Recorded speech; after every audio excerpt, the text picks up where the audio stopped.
Meus queridos irmãos, de perto e de longe, que nos veem e que nos ouvem, nós estamos celebrando o 15º domingo do tempo comum da nossa liturgia católica. E estamos sempre nos alimentando do Evangelho segundo São Mateus. E a palavra de Deus hoje nos fala da semente. São 7 parábolas que aparecem no Evangelho de São Mateus falando do reino de Deus. As parábolas do reino. E começa exatamente com esta: vai para semear a semente. Veja bem, a primeira leitura que nós ouvimos lá do Antigo Testamento, que foi escrito lá pelo anos 500 e alguma coisa antes de Jesus nascer, quando o povo de Deus estava lá em Babilônia, no exílio. Foi a pior experiência do povo de Deus, aquele exílio de Babilônia, que durou cerca de 40, 50 anos, onde muitos deles, a maioria, desanimaram.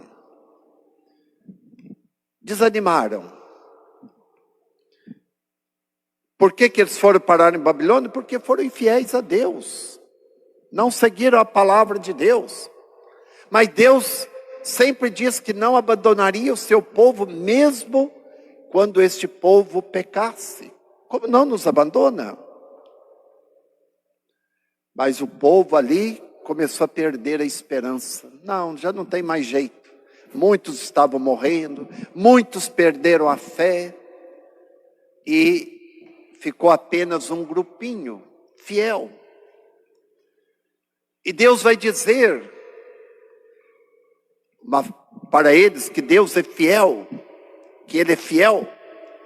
O que Ele diz? Assim como a chuva que desce do céu e para lá não volta sem ter cumprido a sua missão, isto é, sem ter feito germinar a vida, sem ter produzido alimentos para o povo, essa palavra, assim a palavra de Deus não volta sem ter cumprido a sua missão.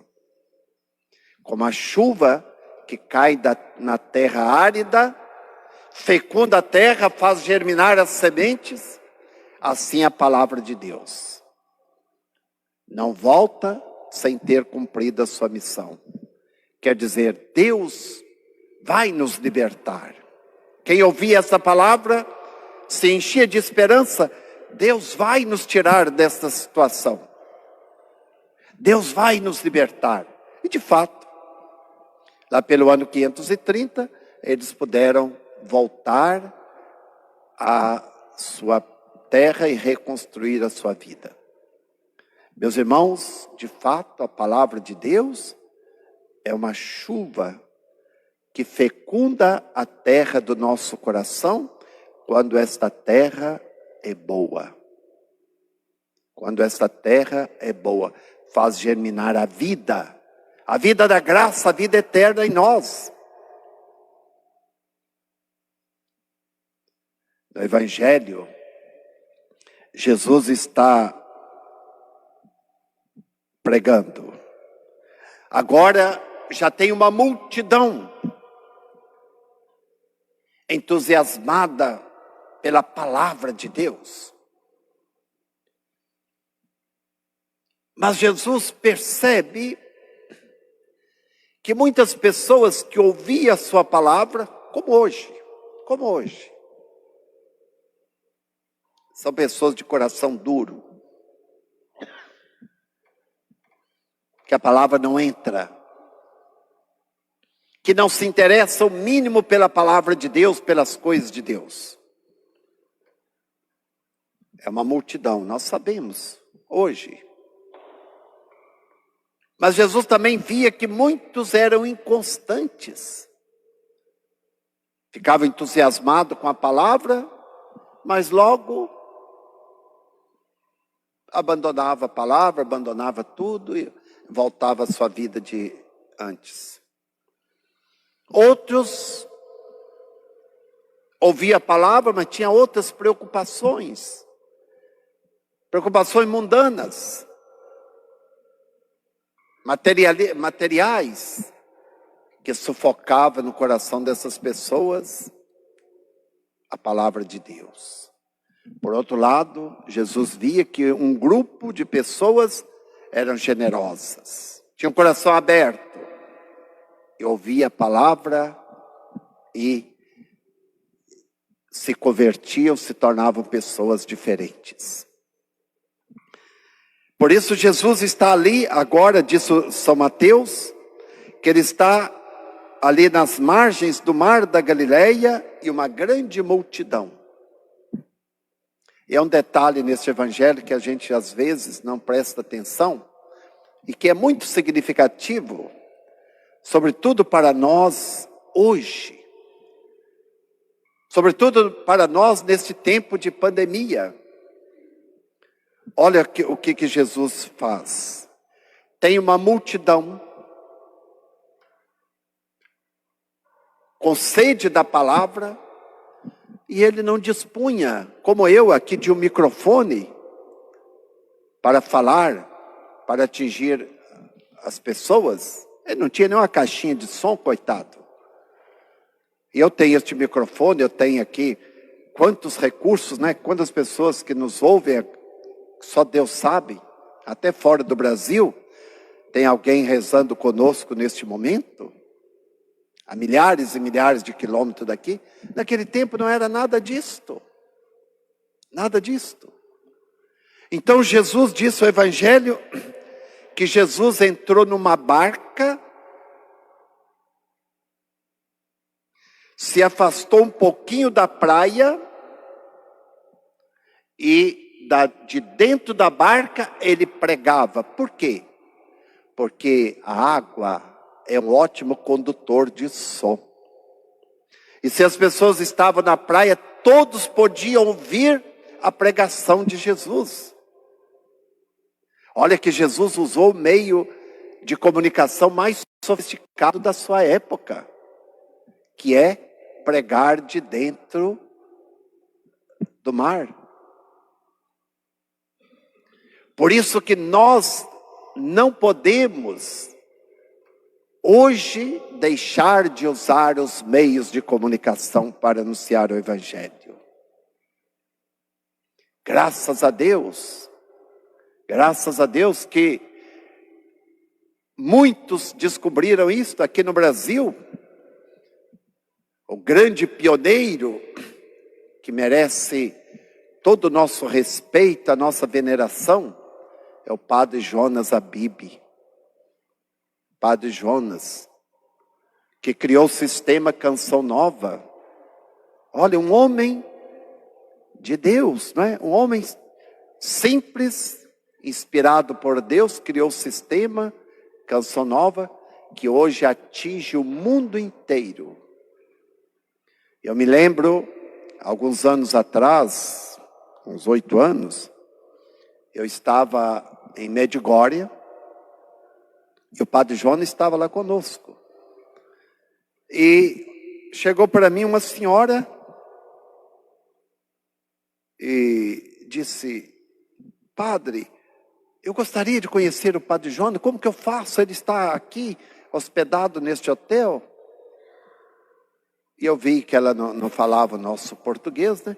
Eu perguntei: mas onde a senhora mora? Não, eu moro em Londres, na Inglaterra. E eu entendo português, porque eu nasci em Portugal. E eu não perco um programa da Canção Nova lá, em Londres. Olha, eu levei para conhecer o Padre Jonas e abraçar o Padre Jonas. Então, os meios de comunicação hoje são essenciais para espalhar a palavra de Deus. Vocês que me conhecem bem sabem que desde que cheguei aqui em Visconde do Rio Branco, eu tenho usado os meios de comunicação. Por exemplo, às 6 horas, eu faço questão, quando estou aqui, de apresentar o momento da Ave Maria. Faço questão. Porque eu sei que milhares e milhares de pessoas ouvem este momento de fé. Então eu devo espalhar a semente da palavra de Deus. E como padre, como pastor, eu devo ser o primeiro a fazer isto. E não ficar delegando para os outros. Delegar somente se eu não posso apresentar. É minha obrigação. Ai de mim, se eu não anunciar a palavra de Deus. E hoje nós estamos nesse tempo de pandemia, usando estes meios. Foi o que Jesus usou naquele momento, ao entrar numa barca e pregar para aquela multidão. E nessa parábola Jesus fala, como eu disse, do semeador. Fala em parábola. O que é parábola? Jesus construía uma história, um fato, que todo mundo entendia, falava, apresentava este fato e deixava que cada um tirasse a sua conclusão. Jesus foi a única pessoa que usou esta figura de linguagem, parábolas. Fantástico. Porque Jesus pregava para as pessoas simples, gente da roça, gente que não tinha estudado. Ali o povo da Galileia era um povo rude, não era como da Judéia e Jerusalém, onde estava a intelectualidade. Ali era um povo muito simples. E Jesus, como era um povo da roça, usa uma linguagem rural, da roça, da terra. Jesus, o que ele fala nas suas parábolas? Fala de plantações, fala de ovelhas, de pescas, fala de sementes, não é? E dessas coisas da roça que todo mundo entendia. Por isso Jesus conta essa parábola do semeador. Mas deixa eu explicar para vocês, porque muitos que me ouvem agora são gente da roça. E que entende muito bem. Quem não é da roça também entende. Lá na Palestina, no tempo de Jesus, não plantavam como nós plantamos aqui. Hoje, quando a gente vai plantar uma roça, né, prepara a terra, ara a terra, gradeia, não é? Depois aduba, prepara, e aí já coloca cada semente na sua cova, e assim por diante. É assim que nós plantamos. No tempo de Jesus não era assim, ali na Palestina. Como que eles faziam? Era muito simples. Primeiro eles jogavam a semente. E depois que arar, remover a terra, e aí cobria a semente e ela nascia. Era assim. Coisa impensável para nós, mas era assim. Por isso que Jesus disse, o semeador saiu a semear a semente. Hoje ninguém joga semente de qualquer maneira, né? A gente coloca cada uma na sua cova para não desperdiçar nada, não é assim? Mas naquele tempo não era assim. Se jogava a semente, depois que preparava a terra. E disse Jesus, o semeador saiu a semear a semente, jogando a semente. E ele disse, uma parte da semente caiu na beira do caminho. Vieram os pássaros. Todo mundo sabe que estrada é uma terra batida, não vai nascer nada. Mas Jesus mesmo explica essa parábola. Eu não li a explicação, mas eu explico para vocês, coloco para vocês o que Jesus disse. Que aquela semente que caiu na beira do caminho e que os pássaros vieram e comeram, simbolizam exatamente aquelas pessoas de coração duro. Aquelas pessoas insensíveis diante da palavra de Deus. Que não gostam, que não interessam. Vocês não conhecem ninguém assim? Vocês não conhecem gente que não estão nem aí para as coisas de Deus? Não é preciso de dizer que na sua casa, na sua família tem muitos, não é verdade? Seus conhecidos, às vezes é o esposo, às vezes são os filhos, às vezes a esposa, às vezes o pai, a mãe, que não estão nem aí para as coisas de Deus. São aqueles que batizam seus filhos, coloca na catequese, faz primeira comunhão, faz crisma, etc, etc. Até vai à missa, de vez em quando, mas não estão nem aí. São aqueles que, neste tempo de pandemia, estão felizes porque não tem que ir à missa. Tem muitos católicos felizes da vida. Não, agora eu não preciso de ir à missa, né? O Papa dispensou. Não, eu não preciso confessar também não, porque eu fui dispensado da confissão. Agora, ao invés de estar triste, não, eu não posso ir até a igreja, que pena. Eu não posso estar com meus irmãos, não posso estar presente na missa. Estão felizes. Este pessoal de coração duro, esta terra dura, e a semente da palavra de Deus é aquela que caiu na beira do caminho, que não tem valor nenhum para essas pessoas. Jesus diz que uma segunda parte da semente caiu no terreno pedregoso. Eu não gosto de usar essa palavra pedregoso, porque terreno pedregoso para nós é terreno que tem cascalho. Mas a gente sabe que no terreno pedregoso pode nascer e até crescer. Terreno pedregoso para Jesus não é isto. É aquele terreno que tem uma laje de pedra por baixo. Tem uma laje, tem um pouquinho de terra por cima, a gente não vê, mas tem uma laje. E a semente, disse Jesus, que caiu ali, brotou, mas como não tinha raiz profunda, quando veio o sol, ela morreu. E disse Jesus que estas pessoas, aquela semente, a palavra de Deus que é jogada para essas pessoas inconstantes.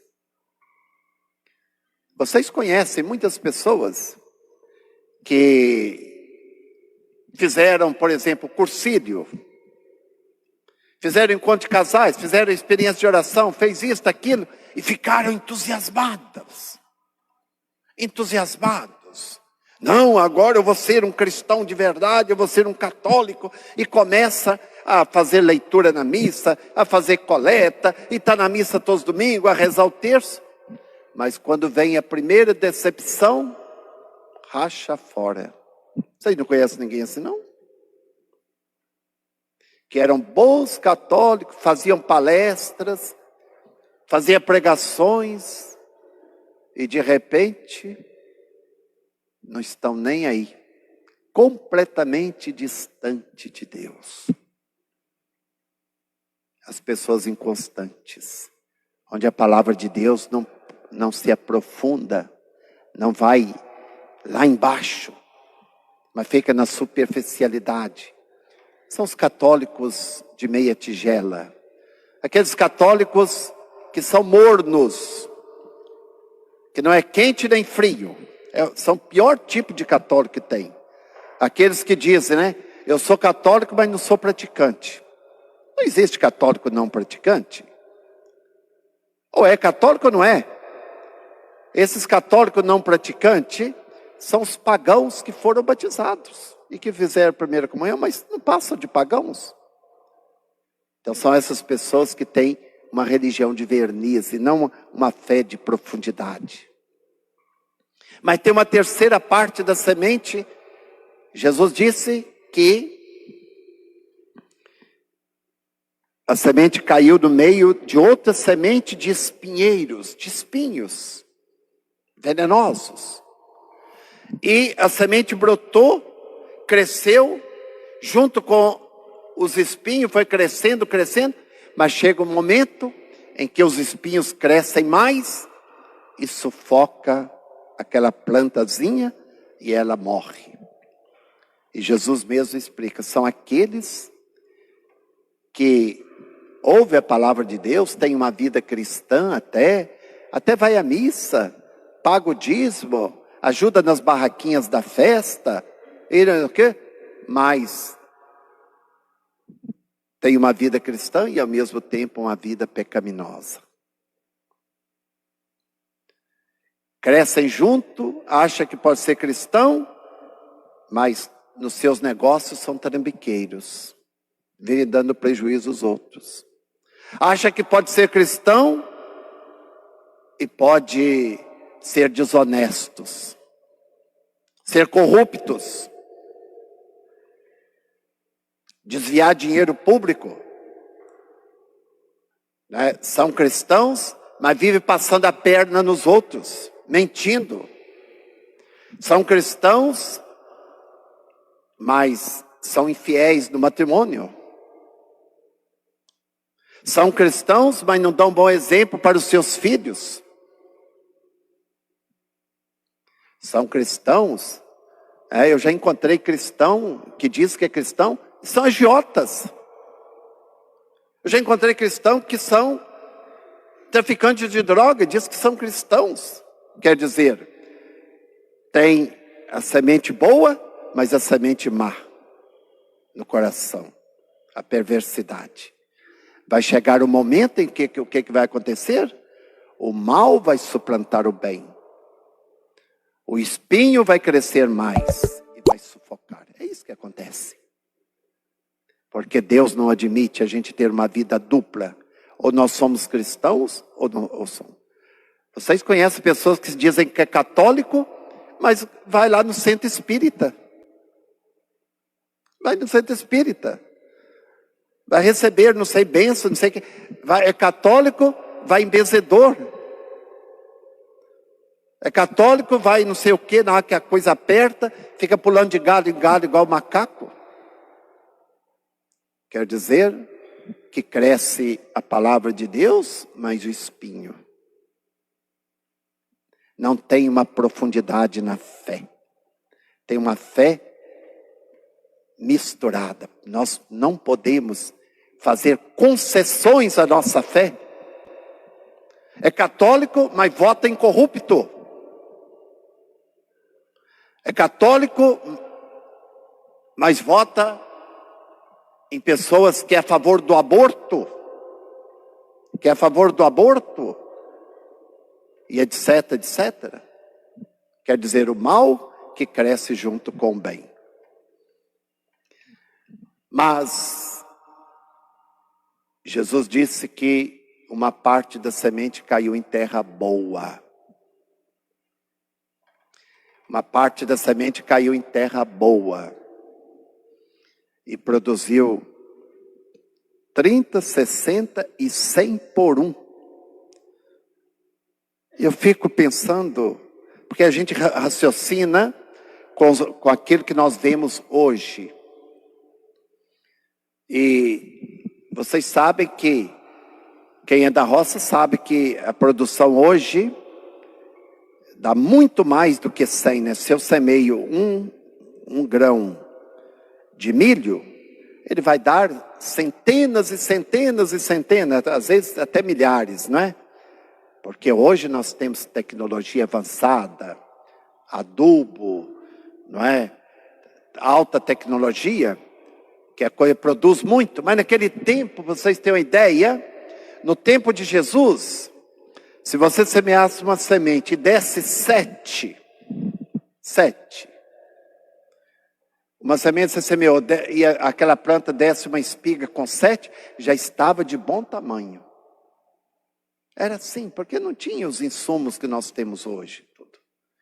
Por isso que Jesus diz que a terra boa, olha o que ele diz, produz 30, 60 e 100. Quer dizer, produz muito, muito, muito.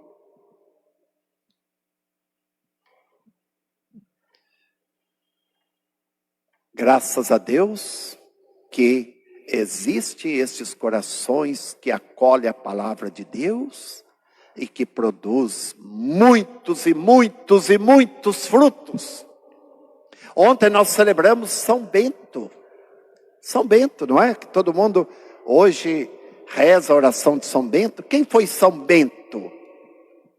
Foi aquele homem que, esta terra boa, era um jovem de família nobre que nasceu em Nórcia, ou Núrcia, ali na Úmbria, na Itália. Foi para Roma para estudar. E viu ali em Roma aquela vida mundana. E ele disse, não, eu não quero isso para mim. Eu quero viver uma vida de honestidade. Eu quero viver o Evangelho. Então foi se retirar numa gruta. E lá passou os anos, vivendo na oração, no trabalho de suas mãos. Aquilo ali atraiu outros jovens, outros. Ele teve que fundar um mosteiro. Como vinha mais, outros mosteiros. E assim, os mosteiros se espalharam pela Europa e levaram o quê? Mudou completamente a Europa. Porque os mosteiros eram o lugar do conhecimento, eram as faculdades, que ensinava para as pessoas da roça, da cidade, iam lá para aprender não só as coisas de Deus, mas as ciências. Portanto, os mosteiros de São Bento ainda hoje, não é, são lugar da cultura. Eu estudei no mosteiro de São Bento em São Paulo, fiz filosofia lá, e é o lugar do trabalho, da oração. E esses mosteiros de São Bento estão espalhados pelo mundo inteiro há 1500 anos. Mais do que isto. Olha, é aquilo que Jesus disse. Quando a semente cai numa terra boa, ela produz frutos e frutos em abundância. Abundantes. Aconteceu com São Bento. Acontece com o Papa Francisco, com o Papa Bento XVI, com o Papa João Paulo II, com a Madre Teresa de Calcutá, com a Irmã Dulce. Todos os santos, sem exceção, todos eles foram esta terra fecunda, onde a palavra de Deus brotou, cresceu e produziu frutos, e frutos que nos alimentam ainda hoje. Que nos alimentam. Nossa Senhora, não é? Olha que terra fecunda, que nos alimenta ainda hoje com a sua presença, com a sua materna proteção, não é? Com a intercessão. Assim são as pessoas de Deus. Meus irmãos, o que é que nós devemos nos perguntar diante desta parábola? Primeira coisa, que terra sou eu? Que tipo de terra sou eu? Eu sou a terra dura do caminho? Eu sou a terra pedregosa? Eu sou a terra do espinheiro? Ou sou a terra fecunda? Se nós formos honestos, todos nós, eu em primeiro lugar, nós temos que reconhecer que não somos a terra boa. Não somos. Eu não sou. Porque ainda temos tantas coisas mundanas nos nossos corações, não é verdade? Tantas coisas que precisam ser retiradas, tantas pedras, tantos espinhos, tantos pecados, tantas tendências ruins. Então pedir a Nosso Senhor hoje, que Ele mesmo adube a terra do nosso coração. Are a terra do nosso coração para que se torne a terra fecunda. Que Ele mesmo mande a chuva do céu, a chuva da graça, o Espírito Santo, para fecundar essa terra árida, que sou eu, que precisa tanto de conversão, de mudança de vida. Pedir ao Senhor, manda, Senhor, esta terra, essa chuva do céu. Mas nós também somos semeadores. E a pergunta que se coloca, qual tipo de semente que eu estou semeando? A semente boa da graça de Deus ou a semente apodrecida? Vocês pais, que tipo de semente vocês estão semeando na terra do coração de sua família, de seus filhos? Que tipo de semente? Que tipo de semente? Os seus filhos estão crescendo num terreno fértil? Ou num terreno onde tudo é permitido? Que tipo de semente vocês estão semeando? Que tipo de semente eu, padre, estou semeando? Na minha paróquia, para os meus paroquianos, para os fiéis. Que tipo de semente? A semente boa ou a semente ruim? Lamentavelmente, muitas vezes semeamos a semente ruim. Não é? A semente da discórdia. Vocês viram aí, espalharam aí, né, um padre no início do mês agora, que na hora da homilia, ao invés de usar a palavra de Deus, estava xingando a autoridade no país, não é? Xingando. Que tipo de semente esse sujeito está semeando? Que tipo de semente? Acusando os outros. Acusando, se colocando acima dos outros. Que tipo de semente nós semeamos? A semente boa ou a semente venenosa?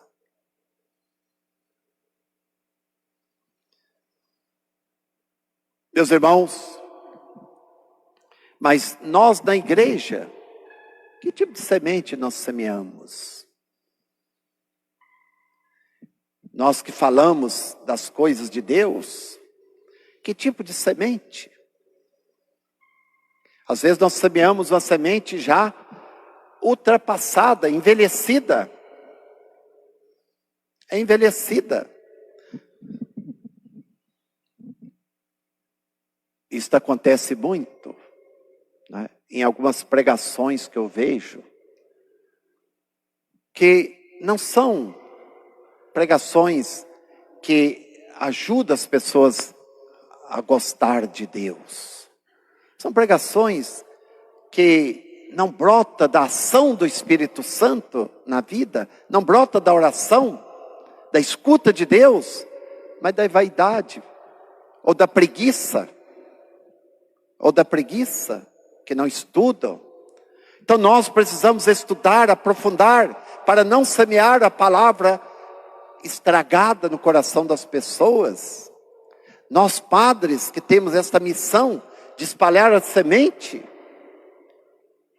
nós precisamos estar atentos para não espalhar aquilo que nós pensamos, mas aquilo que Deus quer falar.